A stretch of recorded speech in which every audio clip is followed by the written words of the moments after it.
This is SoundNotion, the weekly podcast for new music and music news. I'm Patrick Goulot. I'm David McDonald. I'm Sam Merciers. And I'm Nate Blyton. And this week we're joined by composer Steven Bryant. Steven's music has been performed all over the world. He's been commissioned by the Juilliard School, the University of Texas Austin Wind Ensemble, the U.S. Air Force Band of Mid-America, the Japanese Wind Ensemble Conductors Conference, among many, many others. He's a founding member of the Composer Consortium BCM International. He also has a couple other new commissions coming up, and I'm sure we'll be talking about those in a little bit. Steven, thanks for joining us today. Thank you for having me. Steven, so you're a rare breed of composer that we don't have as frequently as other varieties of the species.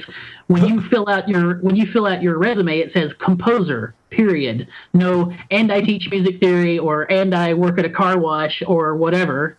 So we're all very glad to have such a rare species of composer on the show. I'm curious in knowing at what point you decided you thought you could do that, and what the decision was like. Sure. First of all, yeah, I'm extremely fortunate, and I'm not sure I ever quite believed I would get to this point. I worked about 10 years. After I went to school at Juilliard, I worked in the IT department. I sort of fell into that because I spent too much time in the computer lab helping people with Finale and all that stuff anyway. And the director of the IT department, right before I finished, said, "You want a job?" And I said, "Yes, I do." So there was 10 years of fixing computers and all that sort of stuff, but it was still marginally related to music. And then about 2005, a number of factors conspired, not all of them wonderful, but life sort of took a sharp left turn. And I found myself with this opportunity to just walk away from it and try to make a living as a composer. I sort of had a bridge year. As at Bowling Green State University as guest artist in residence. A good friend of mine, Eleni Lilios, is a really well-known composer, especially in the electroacoustic world. She and I were in school together at North Texas many years ago. She was on the faculty there. She said, "Hey, why don't you come out here for a year? We'll make a little position, give you a house. Can't really pay you much, but you could just kind of be in residence." And it was that weird sort of right place, right time. Most people couldn't take that, but I didn't have family. I had no commitments, so I could risk having a very low income, but having a base of operations, a free place to live, and be a part of an academic community for a year and sort of get my feet on the ground and really push the compositional career. I've been composing all along while I worked at Juilliard, but it was always weekends and nights, and I just didn't sleep very much. And if I wanted to go do a residency gig, I was using my vacation days, so I could do maybe one a year. And it was kind of getting up to the point where I was using all of my vacation time trying to do that sort of thing, and there was just no way to push the career any further. So I left, and it was scary because what kind of fool leaves a steady job that's actually a great job with health insurance and salary and all that, living in New York City, and just walks away from it? But I did, and it worked. Kudos to you. Yeah, congratulations. Thank you. Thanks. It's still it's an amazing life, but it's not necessarily a certain one. Every year is different, and I'll just ride this roller coaster as long as I can. Right. So do you find that your thoughts about composing and that your output changed at all when you were able to have unobstructed time to put into the work? Yes, I think my music has gotten better. I certainly hope it has. I've certainly taken on some projects that the scope of I probably couldn't have pulled off. One of which is this Concerto for Wind Ensemble, which took me, the last four movements took me a solid year, and that's all I did for a year. That was my day job. That was my I lived and breathed it. And it just about killed me. I didn't procrastinate, and I still barely made the deadline. Wow. So you survived it, and you were like, yeah, I can still write, I guess, after this. It was, that's a whole other topic. What do you do after you create something that big, and you actually feel like it went like you wanted? Well, then what do you do? Yeah. Quit while you're ahead, I say. Right, exactly. Yeah, I've had bills. Right. Yeah, so I'm wondering about, for me as a composer, one of the things I think about is you have sort of an image of what you want to hear in your brain. You can't exactly say what it is, even though you know exactly what it is, if that makes any sense. And part of composing is getting that out onto the paper. And growing as a composer, to me, is making that image you use, that you make with the dots and lines that you put down, more and more accurate over time. if that makes any sense. It would seem like when you get to spend a lot more time dedicated to it, that accuracy of transmission from image in the brain to instructions on the page gets more and more accurate. I hope so. I do feel like I'm able to practice my craft much more often, therefore I get better at it. If like with anything, if you want to get better, you need to spend your time doing that. What you spend your day doing is what you're practicing. You're always practicing something, right? All day long, whether it's playing Xbox or whatever. And so now I write a lot of music, and especially I've written a lot for wind ensembles. And I feel like I've gotten pretty good at handling that ensemble and delving deeply into what you can do with that group of players. As far as getting the image, I'm not sure I entirely see it that way. I start with some sort of large picture of what I want to do, but a lot of the joy in composing for me is the surprises that happen along the way. Mm-hmm. Yes, I have a clear structure or form written down. I usually still follow a little bit of John Corigliano's teaching, and he makes all the students do that with the colored pencil sketches. And so I do that in part, not to the degree he does. I also write a lot of prose to myself, just text documents describing what happens in the piece and what things I want to rip off, and that sort of stuff. But I wouldn't say that it's a crystal clear image that I'm trying to get close to. It reveals itself in parts and alters itself. Yeah, I mean, I think we can all relate to, getting into the dots and lines of it and noticing interesting kind of accidents that you then turn into, I guess they're not really accidents, but they're qualities of the material that you're using that emerge and that you then go back and exploit later. I think is kind of like what you said, is the joy of doing it, is this discovery and then, pointing the spotlight at this thing that you discovered and look at this cool thing that I just figured out. And I think instrumentalists do this as well. I remember I've lots of times working with instrumentalists that have said, hey, look at this new sound I figured out I could make. I think that's kind of like the joy of discovery that we all have when we're making a new thing. Yep, I agree. So, Steven, you've mentioned that you have written a lot of wind ensemble music. Is that the product of convenience or love or both? We all know that it's probably easier to get at least a wind ensemble piece looked at than it is an orchestral piece. So the roots of this in my life go way back to my father, who was a high school band director for 36 years. Oh, wow. And in Arkansas. And I literally grew up with instruments around the house, around the band, in the band room. My high school and most of the schools in that area didn't have orchestras, unfortunately. Which is the way it is for most people that go to music school, actually. Well, in America, yeah. Yeah, in America. Yeah, unfortunately. But band is pervasive, and I ended up playing saxophone and just around it all the time, and I really was wanting to write, so I wrote a piece for my high school band my senior year. I love large ensemble, and that was the only ensemble there that was there. My dad being head of the whole district at that point, I sort of had an in, and so they ended up playing it on my senior final spring concert, and it's not a good piece at all, but but it was a heck of a learning experience, and I just knew I was fascinated with it, and so I started writing for more. I went to a small college in Arkansas. Francis Macbeth was my teacher, and they had a band there, no orchestra. But the band did not just a reading session, but a full worked-up concert of student works every spring. An entire concert cycle was just student works. So how could I pass that up? I wrote a piece every year I was there, and sort of got practice doing that, and then took a couple of years off when I went to my master's in Juilliard. I actually didn't write any band works then. I wrote a lot of other stuff.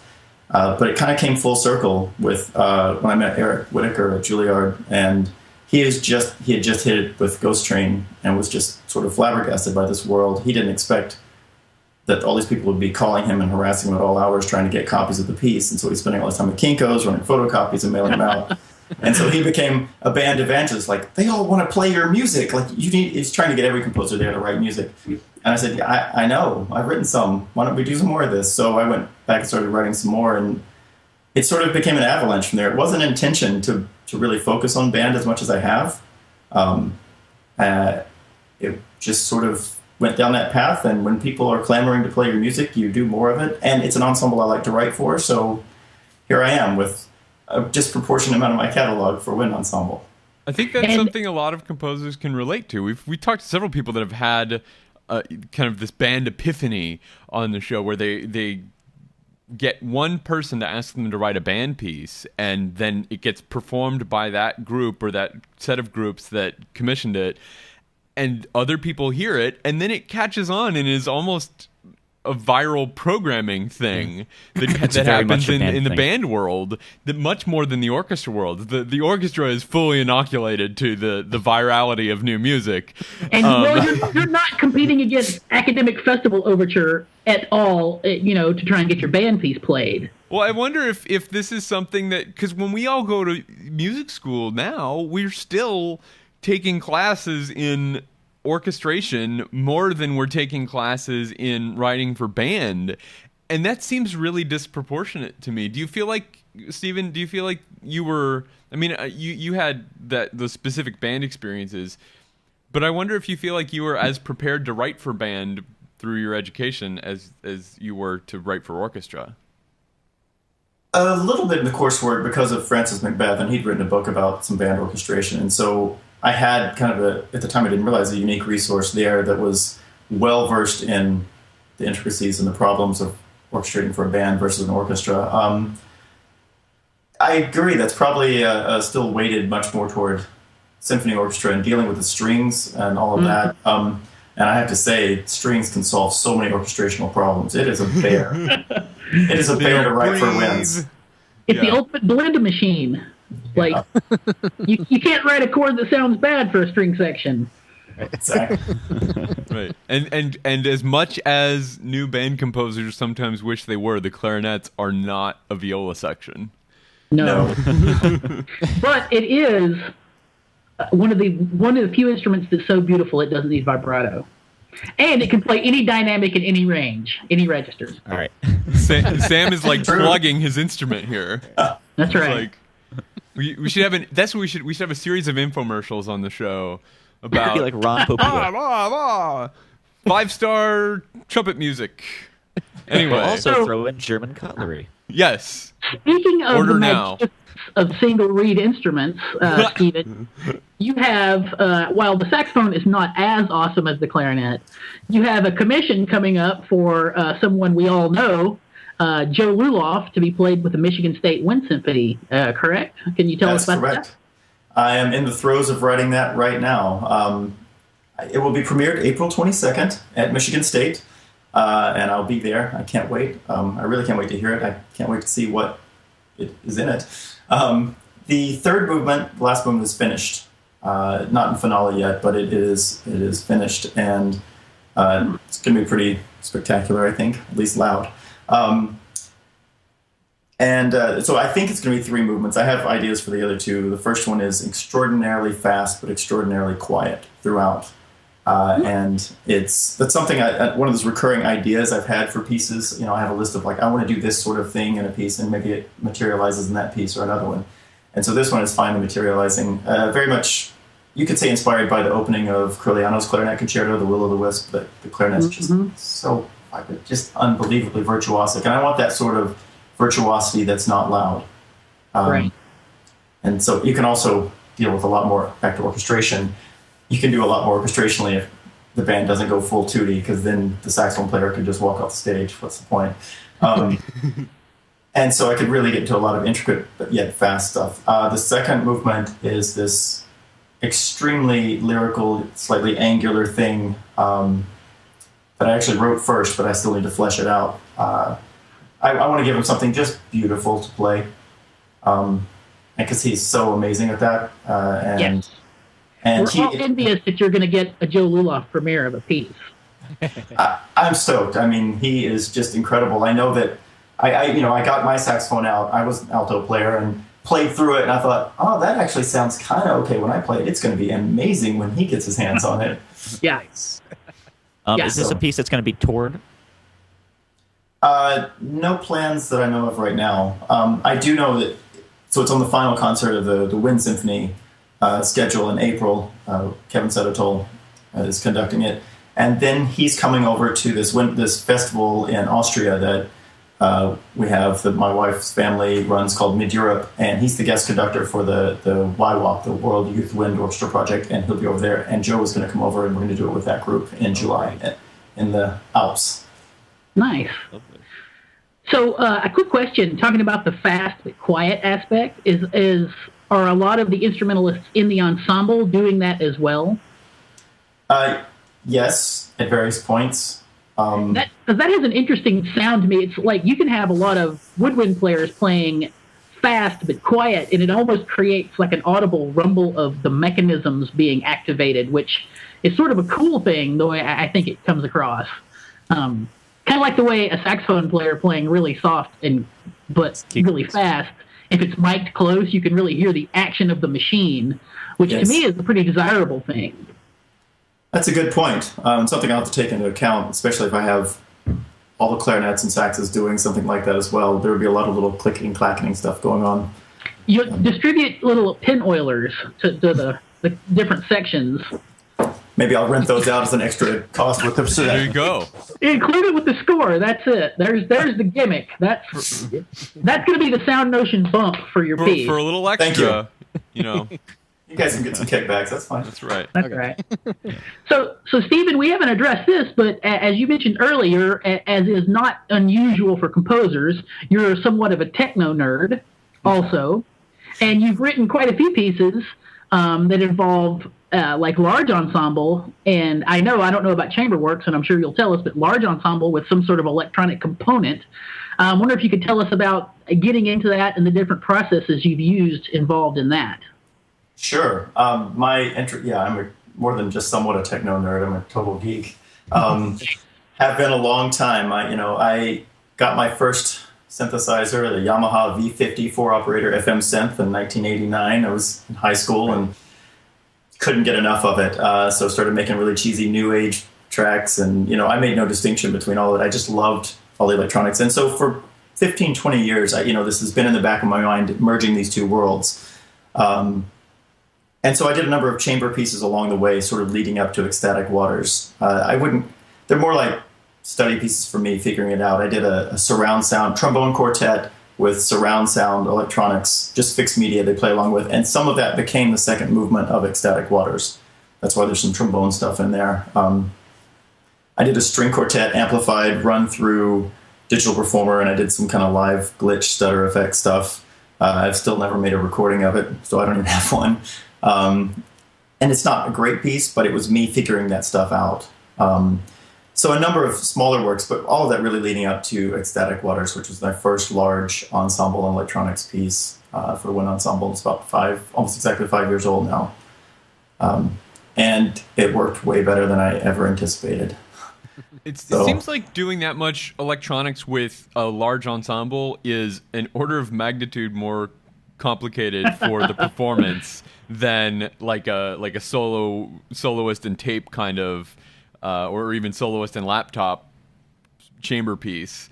What is that like, convincing an ensemble director, music director, that what they really need is a PA system and a laptop on stage? Yeah. Yeah, well, that was my initial thinking, was that, okay, I'll get a couple of performances if I'm lucky, and then this piece is dead. 5 years later, we've had over 200 performances. Wow. And I still can't believe it. That was part of my design goal, though. I knew that if this one didn't work, there would not be a second one. And I really want there to be a second, third. I'm going to want to do many more of these. That's why it's mostly fixed media. It's nowhere near the bleeding edge of technology, and that's by design. It needs to work every time and take as little rehearsal time as possible to deal with. Yeah. That's critical. And can I tell you from personal experience, so when Michigan State did the production of your piece, I was the engineer for all the rehearsals and for the performance and everything, and I've done a lot of pieces like that. We're working with different patches or different live sets and things, and yours this was live, right? Yeah, yes. So this is Ableton Live, and the interface was amazingly simple. Everything worked perfectly every time, and that's like the first time I had ever run into a patch or an Ableton Live set that just completely worked and was easy, and the rehearsal process was really easy. And Oh, that's fantastic to hear. I'm so glad to hear that. It was really wonderful. That should be a lesson to everyone, because we've all been to electronic music things where you're sitting in the audience and you get to hear the Windows machine reboot and make the Windows noise, or the Mac C major bong. Right. No, I desperately wanted to avoid all of that, and that's why it's. It's literally you press a button and it plays a section. It plays.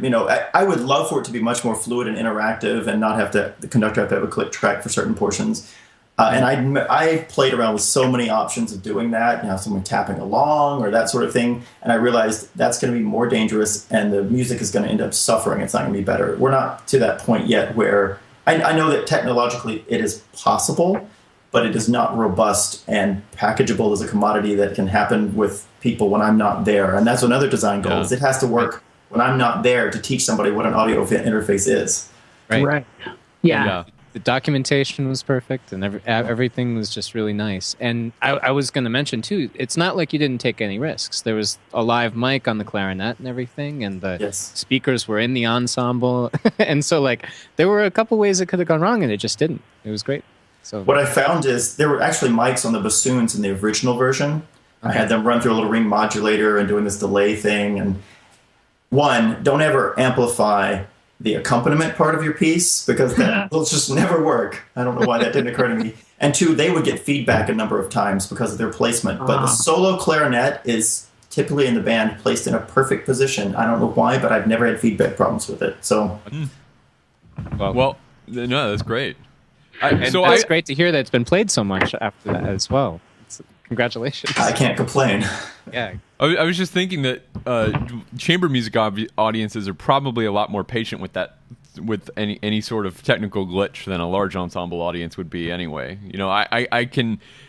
Sam was saying that we've all been in the crowd when something goes wrong, and you all sit there quietly, and helpful friend walks up from the audience to help troubleshoot the patch or the audio interface or whatever it is. I can't imagine that happening in a band concert or an orchestra concert, and I can't imagine that I would be patient with it if it did. Yeah. Oh. So, Steven, I always try and revert around to getting an education somehow in our discussions with everybody, and this is a perfect one for me. I don't personally feel that this is the case at all, but what we're talking about is figuring out how to get live music to somehow interface with electronics, whether it's fixed media and all the other options. And I think everybody on the panel had somewhat of a grip on that, but I'm pretty sure that I and Nate and Dave, the grip that we have on it is self-cultivated grip we have on it. In other words, we didn't learn much about it in school. Do you have any thoughts on whether or not you learned anything about how to manage this kind of thing in school, or any thoughts in general about that? I would say I'm completely self-taught when it comes to all of this. I remember I was dealing with MIDI, in 89, 90, and when I went to college, at that early 90s, that little college in Arkansas, they had no electronic music course. In fact, the professors actually asked me and a couple of buddies of mine, the ones who did all that, to teach a lesson to the rest of our colleagues about it, because the professors didn't know anything. And there were some courses at North Texas as well, but I wasn't really into C-Sound. That wasn't my scene. So I didn't mean that in any pejorative way. But no, I just spent so much time, and as I think it was all we do, with the software, just getting into the innards, figuring it out. How do I make this work? And it's really, as with most things, if you really want to learn it, you'll learn it. You'll teach yourself. You'll read some manuals. You play with it, see what works. And that's the beautiful thing. Open the piece of software. Try things. Try to break it. See what you can do. You're not going to hurt anything. Yeah. So that's my feeling is, since the actual products themselves are always changing, the thing to teach would be like a workshop style environment where you give, Dave, here it comes, you give the students a sense of agency with using this kind of thing, and understanding the basic premises of how it works. So then those are applicable across a wide range of different kinds of products. It's not like you want to know how Ableton Live works. You want to know all the principles involved in getting something like Ableton Live to work with a piece. Amen. But, you don't learn how to use a microphone, but damn it, you learn how to read figured bass, and that's really important.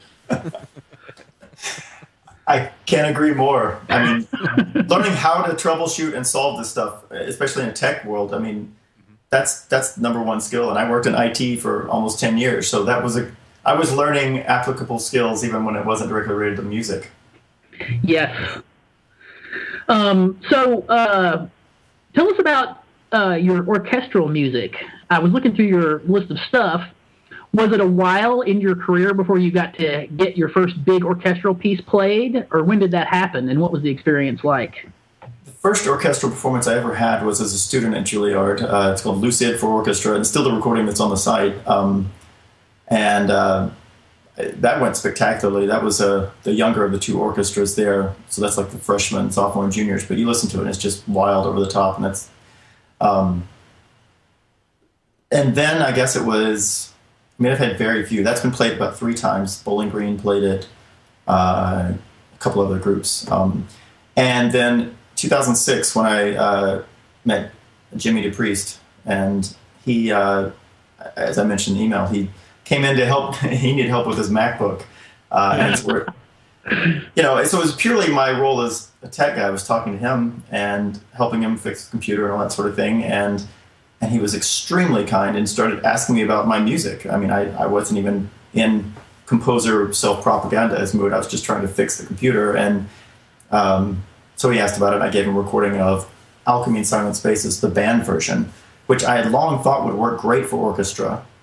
But I didn't mention that to him. And he independently emailed me after he listened to it and said, this would work great for orchestra. And I said, that's what I was thinking. You want to do it? And he said, yes. So they commissioned that and did that in 2006, the orchestra version. And so that would be, I mean, that's like a 24-minute piece, and that was on one of their real concerts. So that was really nice. But I haven't actually had any professional orchestra performances yet. That's something I neglected for far too long, all those contacts and those people. I was so focused on bands, and now I sort of regret that. So I'm trying to change course now and reconnect with those people that I know and get some of those performances. But that, as you know, is difficult. It's a harder path to follow. And the biggest thing is willingness. Wind ensembles are more willing to try new stuff, it seems to me. Like you said, they're not competing against this huge canon of works.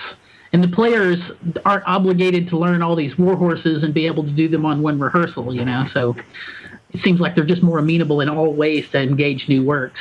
Well, and the other distinction is that, by and large, the wind ensemble world, especially in America, is educational based. It's in part of educational institutions. So the downside of that is that these are students, and they vary in their ability levels from school to school, and also in what their educational mission is not about putting on the top-notch show, although many of them do, and they really focus on that. Whereas professional orchestras are professional, they're profit-based and that sort of thing. And so the priorities are different there, and they each come with their own set of challenges and pluses and minuses. Right. So what, if anything, we know that you're finishing up this alto sax concerto for wind ensemble, and I'm sure you're hip deep in that and have a deadline. But as neck deep. As most composers do, you probably got some other projects sort of in mind. So what do you have coming up that you've got in mind that you would like to do, or that is already planned? Well, a couple other wind ensemble pieces. Seems like there's an unending flow. I actually also, simultaneously to the sax concerto, I wrote a piece for the Indiana All-State Band, which is premiering in March out in Indianapolis. I'm writing a piece for the Colorado Wind Ensemble, a community group. And I am probably going to adapt negotiations for a commission to adapt the Solace for wind ensemble, which is the most recent work I did with electronics, for symphony orchestra and electronics, which I've wanted to do. That might be a couple of years out. There's some choral stuff, which I can't really talk about yet, but there are rumblings. Do you have much choral work? There are always rumblings. Yeah.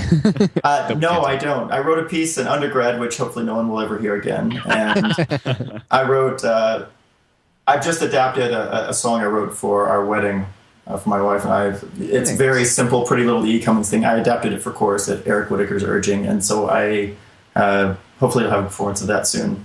Cool. But the big thing that's on the horizon, actually, I want to say, is I'm writing a trombone concerto in a couple of years for Joe Alessi. Nice. Oh, lovely. Yeah, I'm excited. Be better. he recorded a set of pieces right before I arrived at the University of New Mexico to start my degree there. He recorded with the wind ensemble there a series you know what? of pieces. That's I have that album. He did the It's really Derek good. Bourgeois trombone concerto with them. It's really good, really good. And so, like, it was the semester before I got there, so I heard, like, you should have heard Joe Alessi was here. Like, I heard that constantly when I was playing saxophone in the wind ensemble there. Well, you should have. Damn right. Yeah, what's missed your out, problem? Yeah. All right, so moving on to the news, guys. You know what's awesome? Twitter. What's news? Twitter Speaking of is nothing awesome. we were just talking about. The Twitters, I couldn't get enough of the Twitters. We've talked about the tweet seats phenomenon before, and we've talked about all kinds of different things regarding new ways to engage audiences in concert halls using technology. And people have tried all kinds of things. They've tried the kind of concert guide thing, which is the kind of guided tour earpiece thing like you'd have at a museum. And people have tried program notes, and as many people have observed, one of the problems with program notes is that the hall is dark when the concert starts, and you can't really read the program notes once there's a concert happening. And other people have pointed out that maybe reading those things are distracting from the music itself, which I think is pretty understandable. But we've talked before about trying, orchestras in particular, trying to engage a younger audience by allowing them a space in the hall, usually at the back of the hall, so their glowing screens don't distract anyone who's offended by it, but a space in the hall for them to use Twitter and tweet about the concert experience they're having. Well, there's a story on Greg Sandow's blog, which I would certainly commend to you all as certainly an interesting read when he posts things. And there's this a guest post by Erica Sipes about some outreach that she was trying, I believe it's Virginia Tech, in partnership with Sphinx, which is an organization that promotes Black and Latino classical musicians. Which we need to get somebody from that group on the show. Definitely. And So I'm positive that person is listening, so we're invited. Right. and I'm sure that they have our contact information. Right. Absolutely. Have your people call my people. So what I don't know about this. What they tried at Virginia Tech was bringing in a bunch of school kids and setting them up in tweet seats that they could tweet in the back of the hall about the music they were hearing. It's chamber music, and they were giving them kind of first of all, the people that were running the event were kind of posting tweet length program notes as the music was happening. So one of the pieces was a transcription of the Goldberg variations, and they said, well, this variation you're about to hear is a quodlibet. And like, wow, that's really interesting and timely, right? It's happening right at the same time, and it's not an auditory cue like those old concert companions were. So it's not interfering with, at least acoustically, with your ability to hear this music. And the students were then also tweeting things back. They were tweeting questions that could be answered during the concert, and having a conversation, a silent conversation about the music that they were listening to. And all the students said that they enjoyed it. Several of them said that it caused them to listen more intently to and think about what they were listening to, because they were trying to think of something to write on Twitter about what they were listening to, which is exactly the experience of a reviewer that we talked about on the show earlier this year when the Birmingham, Alabama Symphony tried tweet seats. This reviewer, who was not a classical music reviewer, as I recall, had a similar experience trying to share her interpretation of this music on Twitter, that you have to think of something that is valuable content to share on Twitter, and that requires you to listen pretty intently to what's going on. Sam, what do you think?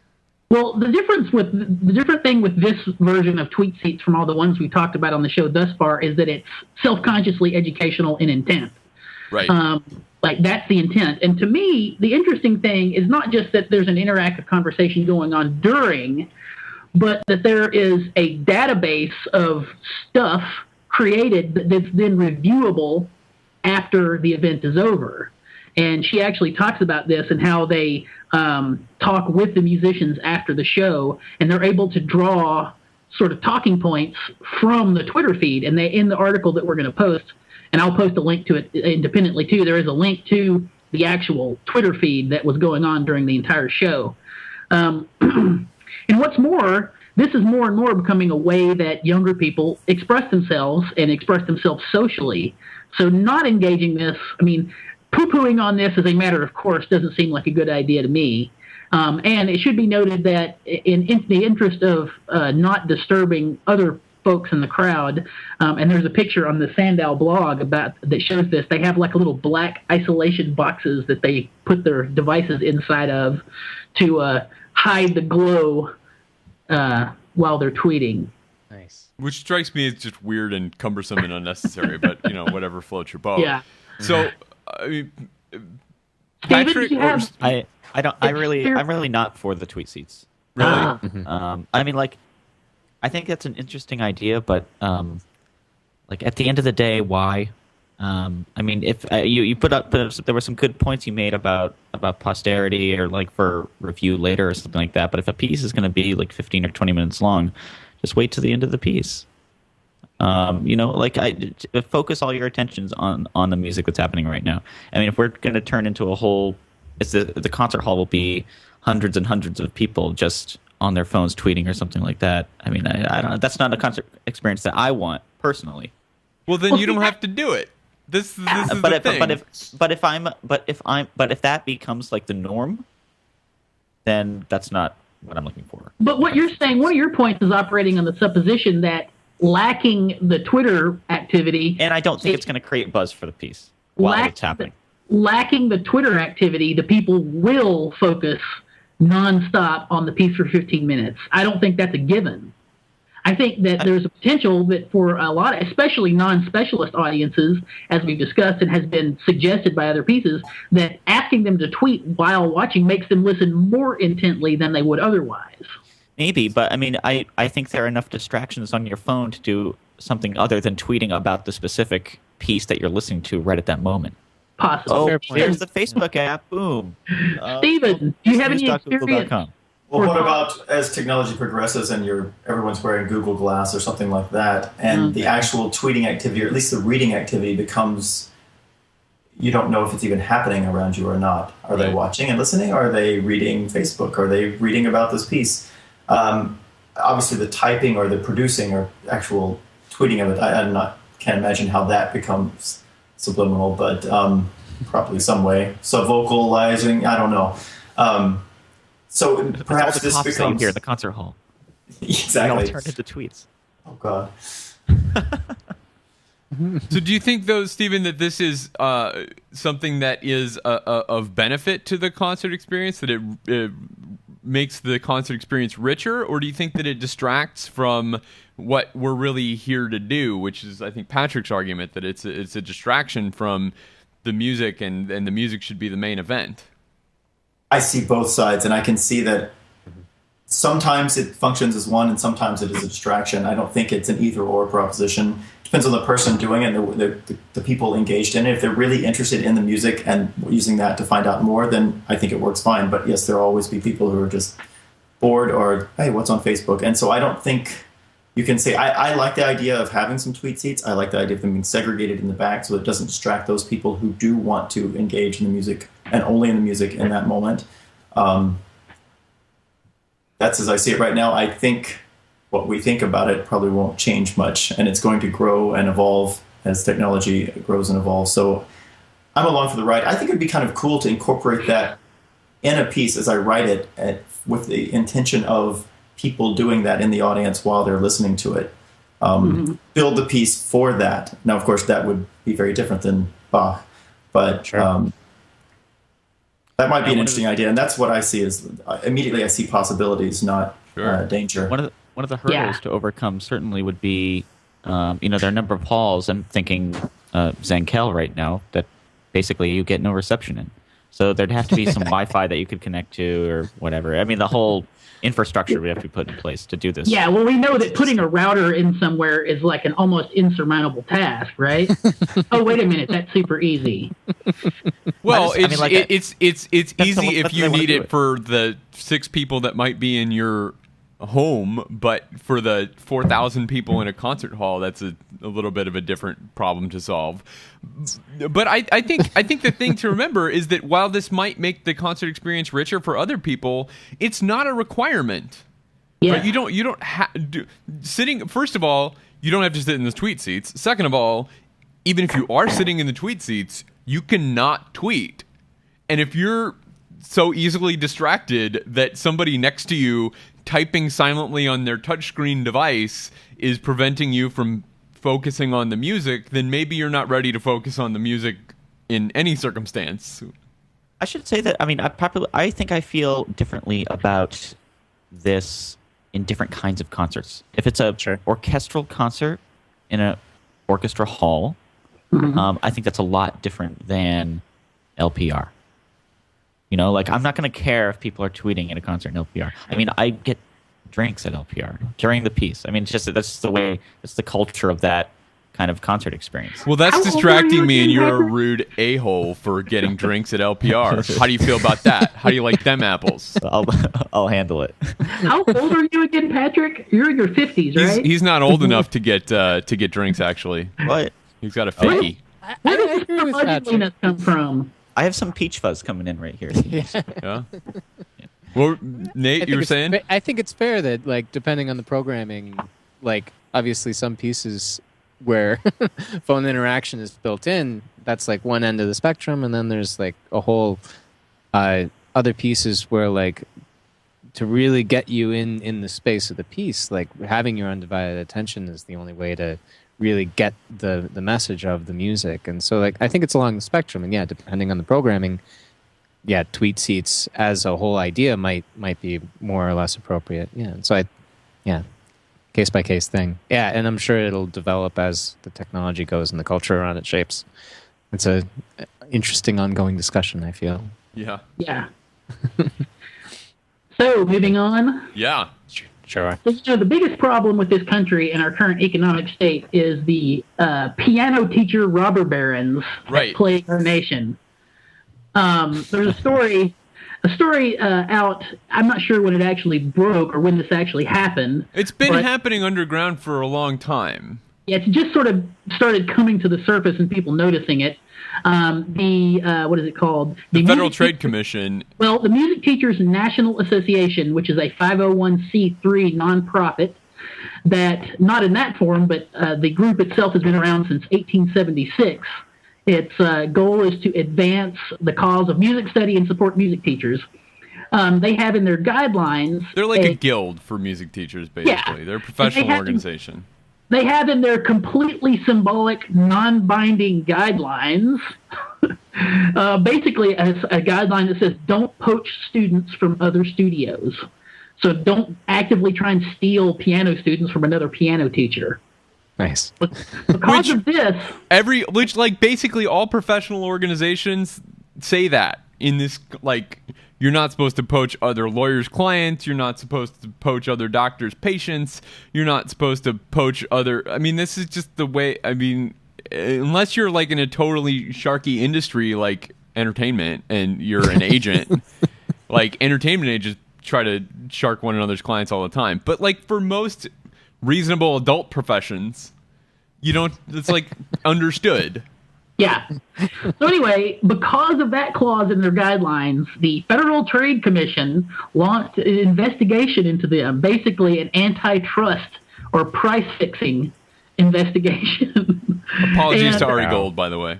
What's that? I said apologies to Ari Gold. Yes. So they were approached by the FTC, and they immediately said, well, we'll remove that provision from our clause, and the FTC did not care. They continued on with the investigation, which ultimately ended with them. The organization had to remove the provision from their bylaws, send out an announcement to all their members that they're doing so. They have to, for all of their administrative members, have to have... what is it called? antitrust compliance training, and they have to have an antitrust compliance officer, which the FTC at first was insisting be a lawyer. But the MTNA said we couldn't possibly do that because that would bankrupt us to have a lawyer. The MTNA's full annual budget is like $2 million for over 20,000 members. Right. So, to me, I just can't understand why they would go after. I mean, considering the FTC, I don't know. I mean, they're not even supposed to go after nonprofits, and they did in this case. So the banking scandal and the subprime mortgage scandal that almost crashed the world economy, not a single person has gone to jail, but they have time to go after piano teachers and force this organization who tries nothing. Because they're anti-competitive, Sam. That's right. They are price fixing on piano lessons, and we cannot have that. Yes. Because this is America, goddammit. And we do not tolerate anti-competitive business practices unless you're a cable company or a phone company or anybody basically that has a budget of greater than $2 million for a year. And the thing is, I think, Sam, the big deal about going after the 501c3, but the thing they're going after is not really the 501c3. They're going after the piano teachers. Right. They just don't have a way to go after several thousand individuals that are, making less than $20,000 a year teaching piano students. Well, anyway, that's a travesty, but we should move on. We're running along in time, and we've got a lot of cool stuff to cover. Do it. And Move on. I don't miss the next story. Meet the Composer. It's a term we've heard all before. It's a proposed new radio show from Q2 Music that is going to focus each episode on a specific composer and do an in-depth sort of profile of that person. And for those who are fans, it says they're going to conscientiously model their approach after such programs as Radiolab and This American Life. So it's not just going to be an interview like you've got here. It's going to have a high level of production. It's going to be like an interesting sound object to listen to, in addition to having all this great content, which I'm a really big fan of. Right. Me too. I'm very much looking forward to this podcast. They do a good job over at Q2. There are proposed John Luther Adams, Marcos Balter, Donica Dennehy. Donica Dennehy, yeah. Yeah. We had an episode where the name was pronouncing his name correctly of the show. Andrew Norman and Carolyn Shaw, which is interesting. She is the woman about town these days, with good cause, I think. And they're proposing their Kickstarter is they're proposing if they get $8,000, which they already did, that'll fund the first 3 episodes. If they get $18K, that'll do 5 episodes. And if they hit $30K, that'll be the whole first season, and they can start concentrating on doing the second season. And it's going to be hosted by Nadia Sirota, who does all kinds of cool stuff not just at Q2, but all over. She's done a lot of this kind of media stuff, but she's also a musician. I think she's got an album on New Amsterdam. Is that right, Patrick? I believe I think so. she's a New Amsterdam person. She's She's awesome. quite the violist. She does wide music. She does alarmal sound. So I mean, it's somebody that is in this world that's doing it. It's not an outside observer. And there's a little sample up of kind of a preview of this John Luther Adams interview show. So you should check it out, and you should back them on Kickstarter. We don't normally like to, use whatever platform we have to just shill for people's Kickstarters, but this one's pretty badass. You can also donate to SoundNotion. Yeah, That's right. And more people interested in shows that interview composers, I think, is good for us ultimately. Amen. Yeah. Yeah. Okay, we have to be quick about the quick news. Do it. Quick news. Here we go. You ready? Strap in. Strap in. We got the quick news. I don't know what that means. Grawemeyer Prize was announced this week. Juro Živković won the 2014 Grawemeyer Prize for, and I don't have the title in front of me because I didn't prepare. Oh, here it is. On The Guarding of the Heart, and it's a chamber orchestra piece. So check that out. Awesomely, you can listen to it right now. Not always when a prize like this is announced is the work something that you can say, oh, that's neat. I would like to listen to that. And you can right now on the interwebs. There's a YouTube link that is around everywhere. And this next one, Sam, I will give to you as this is your baby. Yes. This is really quick. I mean, it's not that big of a deal, but if composers listen to the show, it's worth mentioning. A woodwind player named Brett Pimentel has developed an online, I'm not sure about the technology of how it works, but it's an online way of creating fingering charts for woodwind instruments, which we've all encountered situations, and I have created what I thought was a pretty badass set of fingering charts for clarinet. So I'm a little sad, but I'm ultimately happy because it's got you on the link that I'm going to supply. It shows you a layout of what it looks like for bassoon, saxophone, recorder, clarinet, oboe, flute, etc.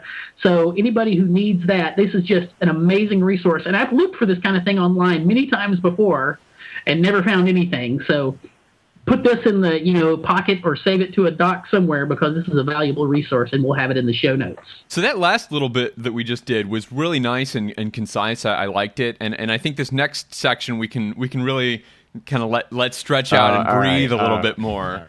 Oh, goodness. And I think it's gonna be nicely proportioned in comparison to that short quick section, and is going to nicely mirror our opening discussion with our guest Steven Bryant. It's a really nice kind of essay almost, or I don't know, maybe a survey of a number of composers on the topic of form. It's been published on Music on Main, which is a concert series. On their website, they have a little kind of educational outreach kind of corner where they post information about the music that they work with and the musicians and the composers that they work with. And there's a really interesting survey of about 15 or so composers done by Jocelyn Morlock, who herself is a composer, on the subject of form. She asked them a number of the same questions and compiled kind of a summary of the various responses that she got, and it was a really interesting study. Sam, this is was this something that you? Steven's suggestion, but Steven didn't realize how much my jam this is. This is Sam's jam. I did not know. Well, and I just got finished teaching a class on form, too. And the amazing thing is that even, like, very well, expensively educated musicians, if you ask them, what is form? Like, they will struggle to give you an answer. And if they do give you an answer, it'll revert back to traditional ideas of form. But this is a very interesting sort of survey of composers' thoughts about form to me. It's broken down overall into 5 big categories. And they are basically, I'm sort of paraphrasing the questions a little bit, basically, what is form? What do you think about traditional forms and what role do they play in your music? What is the role of repetition? And what is form without the idea of repetition, or what he refers to, or she refers to as signposts in the music? Do you want the listener, or are you, as a composer, consciously aware of the form when you're listening or working on it? And what was the last one? I've got changed ideas written down there. I don't remember what that means. So. A number of them talked about the idea of their plan changing as they got into it. No, right? Have your ideas about music, about form, changed over the course of your career? I was thinking in the first question they were asking about the kind of architecture that you pre-plan. Steven talked about the drawing, kind of architectural drawings that he does and that Corigliano does with his students and with his own music for that matter. And then a lot of them said that even when they do that kind of architecture, it changes. Who's the boxer that said everybody's got a plan until you get punched in the face or whatever it is? That's a lot like writing music. That's a good line. Yeah. So to me, a big, and they address this in there. There's a lot of great quotes. Any composer geek out there should really read this. But to me, what is form? That question has to do with, is it something that emerges from compiling and organizing your materials, or is it something that you conceive as sort of a pre-compositional construct that you then fill with content, if that makes sense? So, Steven, what do you think? How do you approach form? I think I have an idea based on what you said about your pre-compositional process, but what are your thoughts? I do give it a lot of thought before I write any notes, and that came from all 3 of my teachers, Corigliano, Cindy McTee, and Francis Macbeth, in different ways. But that same idea of the top-down this is the general experience of what the piece is going to be. It's going to, at least going to end like this massive thing, or it's going to have this certain character, and it's going to be about a certain duration. All those are keys to that experience of the form. You know, for the 34-minute work, the ups and downs and the shape of it are a lot more important to work out than if it's, you know, a 2-minute little thing. But then I set that aside and I just go for it and start the inside-out process of composing and seeing if this content fills the form. If it doesn't, or if it strongly suggests a different direction, I will happily follow it where it wants to go, unless it starts not making sense or just going on rambling. You know, it's a back and forth. There's a constant fluid back and forth between these two worlds, the inside and the outside, and I try to make them meet in the middle and make sense from both, so that it's the music flows inevitably from one moment to the next, and it doesn't feel forced. I hate this thing where music just stops and does a different thing, and you can tell it was because it ran out of ideas, or just, I don't know what to do next, so we'll just do this other thing. I love discontinuities, but they need to be intentional and not just out of desperation. And I've been guilty of that before. I try to smooth over those or get rid of those moments. Yeah, well, when you get into the idea of discontinuity, you end up having to describe, basically what I've always said, and I say to my students, is that when you have a composer that's dealing with discontinuity, or one of the more common expressions of that would be what Stockhausen called moment form, and I think is pretty prevalent in a lot of 20th century works, is if you're going to talk about the form and sort of prove that it's a good piece by the way it approaches form, you're basically talking about the composer's sense of timing, you know? So that's a pretty limited way of talking about it. So you have to figure out some other way to get a handle on what's going on. And to me, one of the ways, and I've done a big analysis this way, is you use clock time. You know, you actually, whereas, and this is this point I've made a lot, if you talk about form, like you talk about Mozart K333, you can describe that whole form in a perfectly satisfactory way without talking about elapsed time one bit. You know, you say, this happens and this happens, there's group 1 and group 2, and then there's transition, and then you start on the 5, and blah, blah, blah. You're all talking about destinations that are harmonically defined, and when you get finished drawing your little sonata allegro diagram, everybody says, okay, that's a perfectly acceptable description of how that works, but it says nothing about how long it is, the clock time of each passing section, and a lot of music in the 20th century and beyond is not amenable to that kind of an analysis at all. Right. And it's also worth mentioning that a lot of music in the 20th century, and this is no surprise to anybody, sort of defies the whole sense. It sort of achieves, and this is Jonathan Kramer talking, not me, even though I said I was going to steal his words. Basically, minimalism achieves discontinuity by a saturation of continuity. It's so continuous that it sounds like stasis, which is a form of discontinuity. Right. So the form is describable as a process.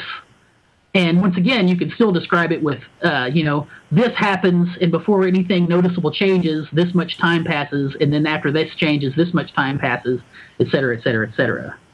You know, something about clock time is, I noticed this when I was looking at SoundCloud at my own works one time, especially like the Concerto for Wind Ensemble and Ecstatic Waters. I think the waveforms next to each other, even though there's a 10-minute duration difference, they have almost the exact same shape, ups and downs in the same proportions. That was sort of eye-opening to me. It's like, well, that must be what I like to do. That is my form, because I seem to be doing it over and over again. It was sort of an interesting way of looking at form. It's just the overall God's eye view of the waveform. Yeah. Well, so Sam, you said that it's timing, and that is a similarly Stockhausen-ish idea about form, is that it's rhythm, right? Mm-hmm. And so that's how I often think of form, is that it's just rhythm that happens really slowly over a long period of time. Yeah, that's to me those moments that of change or discontinuity or whatever you want to call it are the rhythmic events in the piece. Well, and as Steven was saying, you know, how the inside out or the top down approach, and how it's kind of the intention may be to start one way, but it kind of ends up being a balance of both, depending on what the material demands. It's not like anybody says, I'm a moment form composer and that's all I do. You know, not many pieces really exist that way. If that's your intention, you're still balancing that against other ways of conceiving the passage of time. What's interesting to me, Dave, talking about the idea of rhythm, and I've done a pretty detailed analysis of a movement of the Adagio movement of Michael Tippett's Fourth Symphony. So I've heard. Yeah, and this relates to another idea they talk about is recognizability. That's something else that they address in this form talk, which is really something you can't avoid if you're going to talk about form, because a cool quote from David Lang, I can't remember I'm not going to search through and find it, but he says, it's a form is a way of basically articulating the memory or something like that of the listener. And that's really it. If you hear one thing and then you hear something that harkens to that later, that is defining the form in the listener's brain. I heard that before and now I'm hearing it again. And you hear the new thing differently and you retroactively understand the first thing differently after that happens. So in this Tippett piece, I break it down into, you could argue that it's some sort of crazy rondo where it's like A, B, A, B, A, C, A, it just goes on and on and on and on. But if you break it down into clock time durations, you see that in the same way that like the harmonic rhythm will increase at the end of a piece in a traditional kind of tonal approach, his reference to these eminently recognizable sections and the recognizability of each individual section is key. The reemergence of those things gets more and more compressed and gallops towards the finish of the piece, and that's how he sort of creates the push to the finish line. And then as sort of a coda, but a broken up coda, you have when it gets to the point at the end where he's giving you this and then this and then this and then this, he introduces a new thing that you haven't heard at all, but it's similarly interspersed with the stuff you do know. So it still functions as a coda, sort of, but it's being sandwiched in between the other things. So you're hearing it in the same way, but you still hear it as a coda because you haven't heard it before. Cool. I like form. This moment of lecture brought to you by... Right, exactly. Yeah.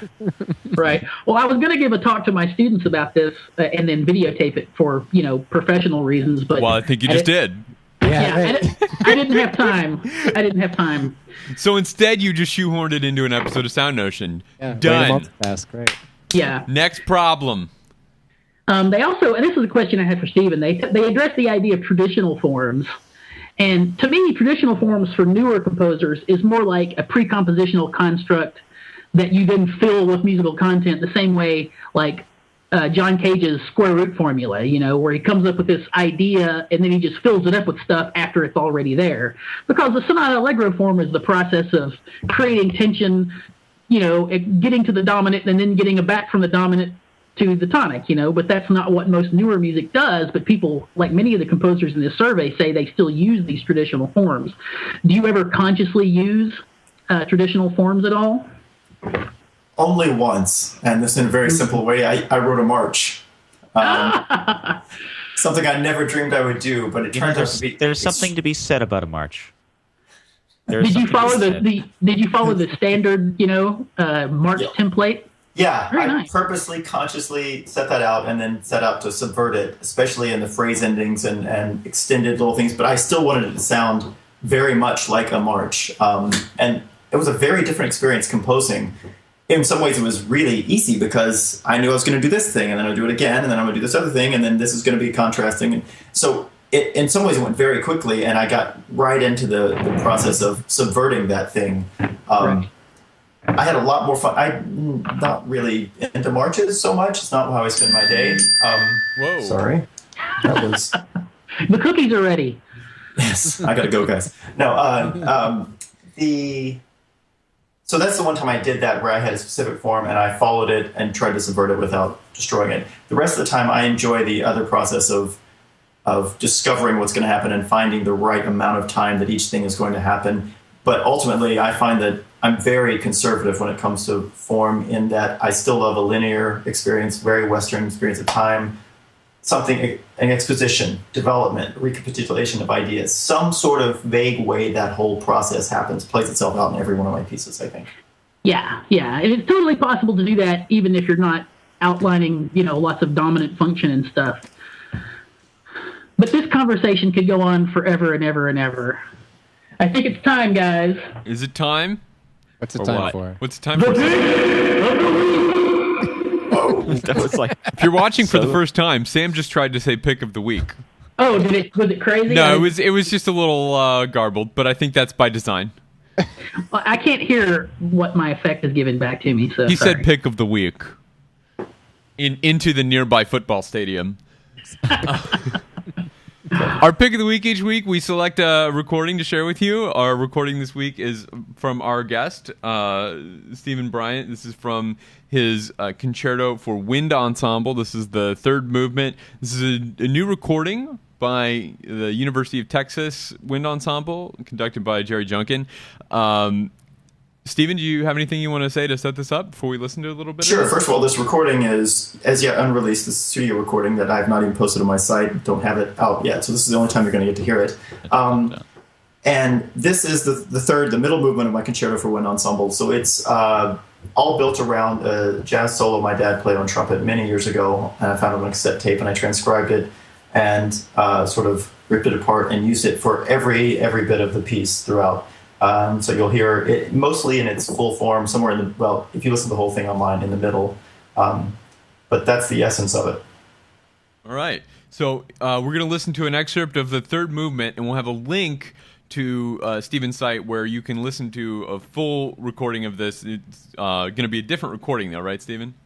The full work is, I have a couple of recordings up on the site. I just posted only this movement from this recording on the site as well, so you can hear it now. Excellent. So here's an excerpt from the third movement of Steven Bryant's Concerto for Wind Ensemble, performed by the University of Texas Wind Symphony under the direction of Jerry Junkin.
So that was an excerpt from Steven Bryant's Concerto for Wind Ensemble, performed by the University of Texas Wind Symphony under the direction of Jerry Junkin.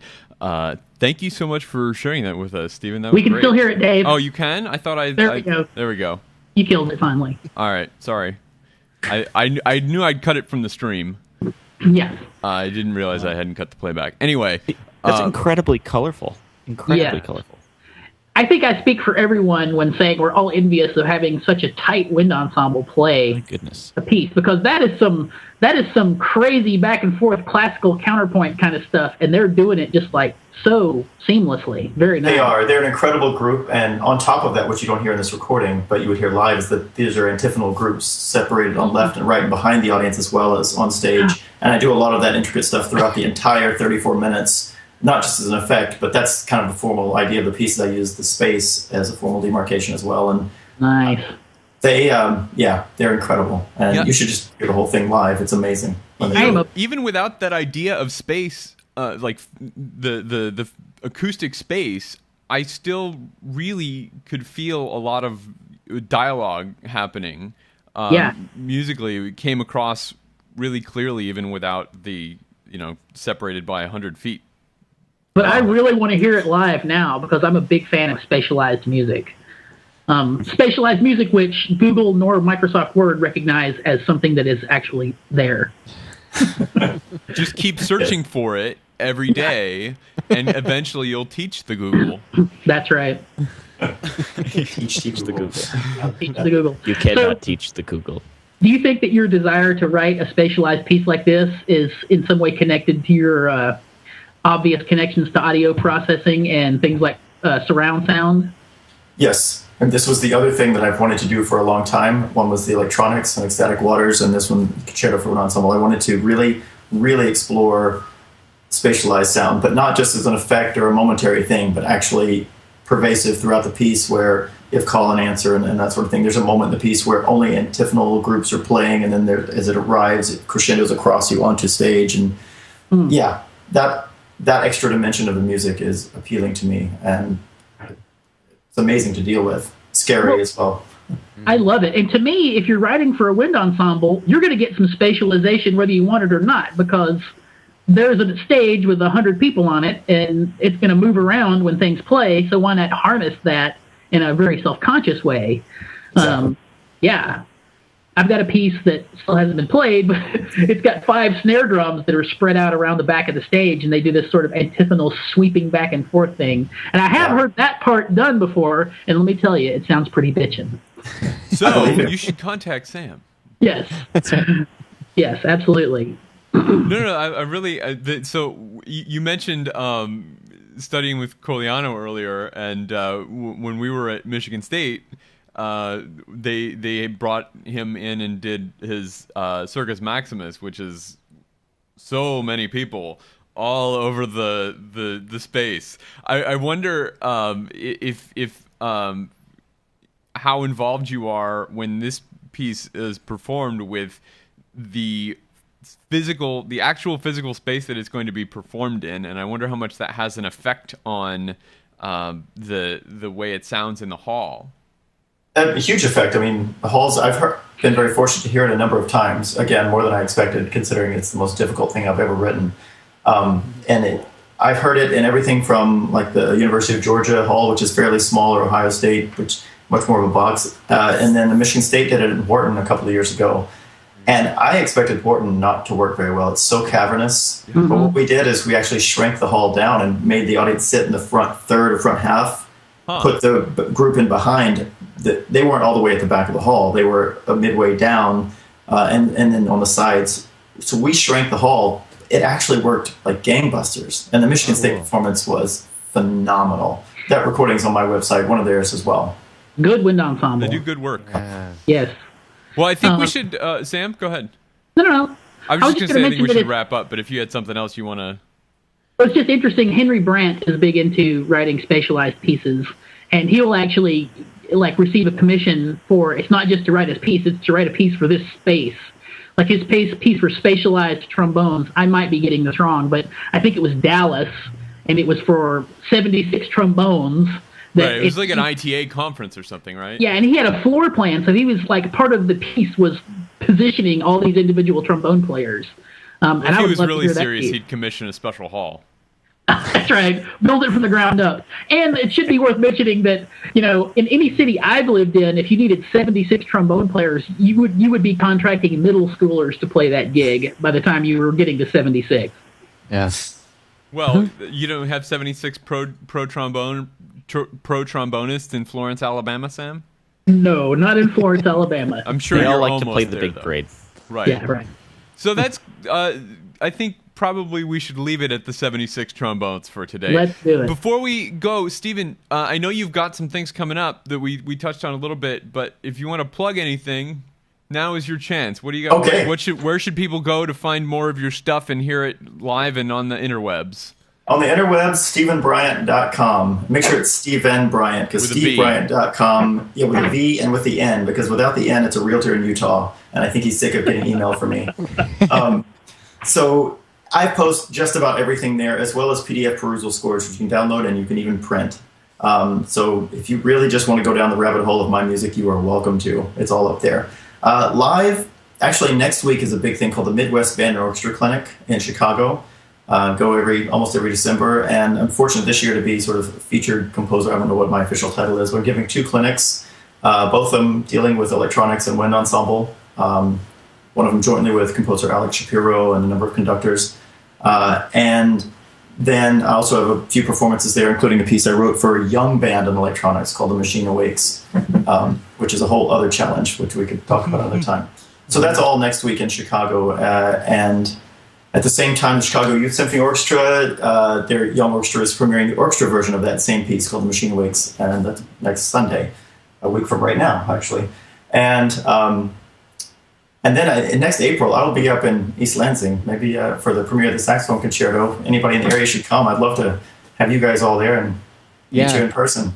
I'm the only one left in Michigan, so I'm gonna The rest of you check it out. escaped. We've escaped. I live in Florida, where we do not have any snow on the ground, and it is like 80 degrees outside today. So That is Sucks crazy. to be you. I know, right? Well, that all sounds wonderful, and those things that you just mentioned, we would love to have you back on to talk about educational music, because I think that's a really interesting topic that we've not explored as much as we would like. Right. Young band and electronics is a great topic. Yeah. Intriguing. We've had Alex Shapiro on the show, too. I was going to say, yes. I mean, she's the other one to go to about that. I would love to talk more about it. She's I'd be happy delightful. to. Well, we'll have you back sometime. Let us know when you've got something coming up that you want to come on the show and plug. You're more than welcome back anytime. That's going to do it for this week's SoundNotion. Thank you so much to everyone who joined us live. We had a nice live audience this week, so thank you to all of those people. If you'd like to watch this show live in the future, we do this show every Sunday at 11 a.m. Eastern Time, so you can figure out when that is in your part of the world. We're going to take a couple of weeks off coming up for the winter holidays. We're going to take the Sunday before and the Sunday after Christmas, so that's the, I want to say the 21st and the 28th or something like that. Something like that. 22nd and 29th, I think. Yeah. So we'll be Next back. week. Next week we've got one more, and then we'll be back after the new year in the first Sunday in January.